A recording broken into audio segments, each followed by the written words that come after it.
রাজ্যের অর্থমন্ত্রী ও বিধায়কের হাত ধরে উদয়পুর মহকুমা হাসপাতালে উদ্বোধন হলো আল্ট্রাসোনোগ্রাফি মেশিন। বাম আমলে উদয়পুর মহকুমা হাসপাতাল বঞ্চনার শিকার হলেও বর্তমানে ভারতীয় জনতা পার্টি দলের আমলে সেজে উঠেছে মহকুমা হাসপাতাল।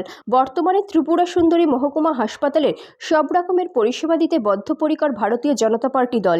সেই লক্ষ্যে 2018 বিধানসভা নির্বাচনের পর থেকে ধীরে ধীরে সেজে উঠেছে মহকুমা হাসপাতাল।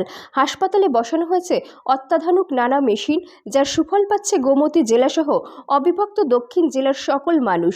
রাজ্যের অর্থমন্ত্রী প্রাণজিৎ সিংহ রায় ও বিধায়ক অভিষেক দেবের হাত ধরে প্রায় 80 লক্ষ টাকা ব্যয়ে অত্যাধুনিক আল্ট্রাসোনোগ্রাফি মেশিন উন্মোচন হয়। এই দিন এই অনুষ্ঠানে বক্তব্য রাখার সময় রাজ্যের অর্থমন্ত্রী প্রাণজিৎ সিংহ রায় বলেন, বামফ্রন্ট সরকার চেয়েছিল মহকুমা হাসপাতালকে বন্ধ করে দিতে, কিন্তু তখন জনগণের আন্দোলনের ফলে বামফ্রন্ট সরকার তা করতে পারেনি।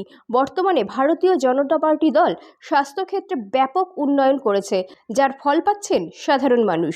কখনো বন্ধ হয়ে যাওয়ার পথে ছিল, যাই হোক তারপরে এই হসপিটাল চালু রাখা হয়েছে এবং চালু হওয়ার পর থেকে দীর্ঘদিন এবং খুব সুন্দরভাবে একটা পরিষেবা দিয়ে পরিষ্কার পরিচ্ছন্নতার সঙ্গে এই হসপিটাল যথেষ্টভাবে এই পরিষেবা রোগীদের জন্য দিয়েছিল।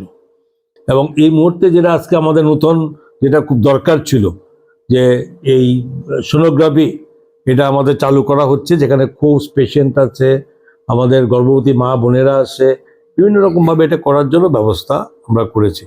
এটা উদয়পুর শহরের এত প্রাচীন হসপিটাল এবং এটার সঙ্গে আশপাশে প্রচুর এরিয়া যুক্ত, সঙ্গে মাতাবাড়ি বিধানসভা কেন্দ্রের বিশাল অংশের মানুষ এর টাকা থাকবে এবং বাগমা বিধানসভা কেন্দ্রের একটা বড় অংশের মানুষ এই পরিষেবা পাবে।